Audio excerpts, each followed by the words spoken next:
Recursos de entrada de transformação. Recursos, dois recursos de entrada de transformação. Esse é o assunto do vídeo de hoje. Recursos de entrada de transformação no quê? Num processo de produção.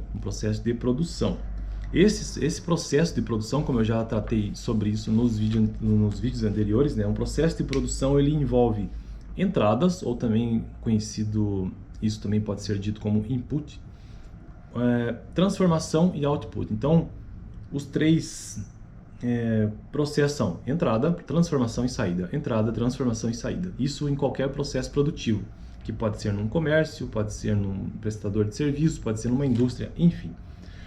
Bom, esse é o assunto então do vídeo de hoje, recursos de entrada de transformação, que são dois. Isto baseado neste livro aqui, ó, Administração da Produção. O link está na descrição caso você tenha interesse. É um livro muito bom, que eu utilizei na faculdade de administração, inclusive.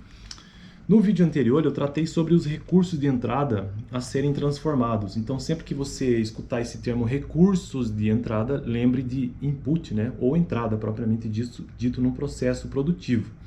Aí naquele vídeo anterior eu tratei sobre os recursos de entrada que são transformados, ou seja, eles passam por um processo de transformação, que são os materiais, a informação e os consumidores. E no final daquele vídeo, inclusive, eu citei exemplos disso, né? Só para recapitular aqui, tá? Antes de entrar no assunto do vídeo de hoje. Um processo, por exemplo, predominantemente numa empresa que tem processadores de materiais. Todas as operações de manufatura, então existe material, não sei, o alumínio entra para sair de determinada peça, ou passa um processo de transformação. Empresas que têm predominantemente processos de informação, contadores, então entra uma informação bruta, os dados entram, ele transforma aquilo. E empresas ou organizações predominantemente processadores de consumidores. Cabeleireiros, por exemplo. Então entra uma pessoa,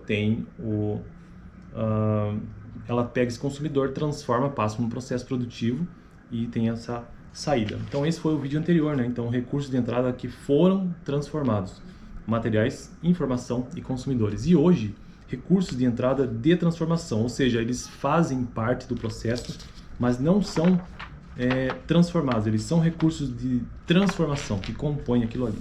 Vamos lá então, o que o texto tem a nos dizer sobre isso? Outro conjunto de entradas, ou seja, de inputs, agrupa os recursos de transformação. Estes são os recursos que agem sobre os recursos transformados. Aqui está a definição, então. São recursos que agem sobre os recursos transformados. Existem dois tipos de recursos de transformação que formam as pedras fundamentais de todas as operações. Primeiro, instalações, ou seja, os prédios, equipamentos, terrenos e tecnologia do processo de produção. E o segundo, funcionários. São aqueles que operam, mantêm, planejam e administram a produção. Note que usamos o termo funcionários para descrever todas as pessoas envolvidas na produção, em todos os níveis.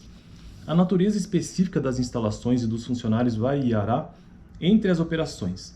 Para um hotel internacional de 5 estrelas, suas instalações consistem principalmente em prédios de baixa tecnologia, móveis e acomodações. Para um ônibus espacial movido a energia nuclear, suas instalações são geradores nucleares de altíssima tecnologia e equipamento eletrônico sofisticado. O corpo de funcionários também varia entre as operações. A maioria dos funcionários de uma fábrica de montagem de refrigeradores domésticos não necessita de alto nível de experiência técnica. Em contraste, espera-se que a maioria dos funcionários empregados em um escritório de auditoria seja altamente experiente em sua atividade técnica, auditoria. Embora as experiências necessárias variem, todos os funcionários podem contribuir. Um operário de linha de montagem que comete erros constantemente na montagem de refrigeradores causará insatisfação nos consumidores e aumentará o custo de produção, da mesma forma que um contador que não sabe somar.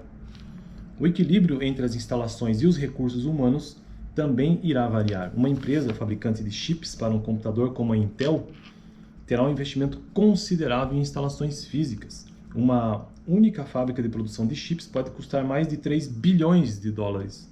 Neste caso, os gerentes de produção irão gastar muito do seu tempo administrando suas instalações. De forma inversa, uma empresa de consultoria em administração depende largamente da qualidade da sua equipe. Aqui, a administração da produção diz respeito mais ao desenvolvimento e à disposição da capacidade e conhecimento de seus consultores. Bom, então o vídeo de hoje foi sobre isso, deu para nós termos uma noção o que são esses recursos de entrada de transformação, que são diferentes dos recursos de entrada a serem transformados, os materiais, as informações e os consumidores. Aqui nesse caso, esses recursos eles apenas agem sobre os recursos transformados, eles são extremamente necessários, aliás, são premissas básicas, né, para que ocorra, né, uma transformação de recursos. Então, no vídeo de hoje tratei sobre as instalações e o pessoal, ou os funcionários. No próximo vídeo eu quero tratar sobre os outputs no processo de transformação, ou seja, a saída. Como eu disse, o processo de operação ou processo produtivo, ele contém entradas, um processo de transformação em si e as saídas. Então, no próximo vídeo, os outputs ou as saídas. Dá uma olhada no vídeo anterior aqui, onde eu tratei sobre recursos de entrada que são transformados, beleza? Materiais, informações ou informação e consumidores.